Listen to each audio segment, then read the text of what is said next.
ఆయన స్వరం వినాలి. ఎవరి స్వరం వినాలా? ఆయన స్వరాన్ని వినాలి. విని ఎక్కడ రావాలంట? తలుపు తెరవాలంట. తెరిస్తే ఆయన వస్తాడంట. తర్వాత నువ్వు బయట నిలబడ్డావా? దేవుడే ఉన్నాడు, లోపలికి రా, లోపలికి రా. లోపలికి వస్తే మనం చెప్పాను, లోపలికి వస్తే ఆయనకి ఏదో అవసరం. ఆయన ఎవరి కోసం వచ్చాడు తెలుసా? ఒక స్త్రీ కావాలి. ఎవరికి? అబ్రహాం కుమారుడికి ఇస్సాకు గారికి భార్య కావాలి. దానికోసం వచ్చాడు ఆయన. ఇస్సాకు ఒక భార్య కోసం వెతుక్కుంటూ వచ్చాడు. ఇప్పుడు ఇంకా భార్య దొరకలేదు ఆయనకి. ఆ బిడ్డ, ఆడబిడ్డ దొరకలేదు, వెతుక్కుంటున్నాడు. అయితే మీరేమన్నారు తెలుసా? యెహోవా చేత ఆశ్రయించబడిన వాడా, వెలుపటి నిలవనేలా లోపలికి రమ్ము అన్నాడు. వాళ్ళ మాట విని ఏం చేశాడు? ఆయన లోపలికి వెళ్ళాడు. దొరికిందా? దొరకలేదా? ఆయనకు కావాల్సిన బిడ్డ ఆయనకు దొరికింది. దేవునికి స్తుతి కలుగును.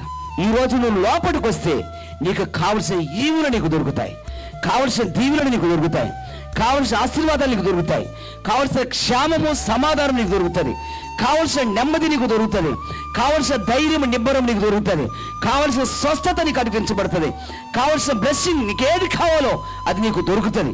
నువ్వు బయట ఉన్నావేమో, నీకు అర్థం కావట్లేదు. ఒక కడిగేసి లోపలికి రా, ఒక కడిగేసి లోపలికి రా. ఎవరి మాట విని ఎవరి దగ్గరికి దేవుడు పిలుస్తున్నాడు? నా దగ్గరికి కాదండి. ఎవరి దగ్గరికి? యేసయ్య దగ్గరికి. దేవునికి స్తుతి కలుగును గాక.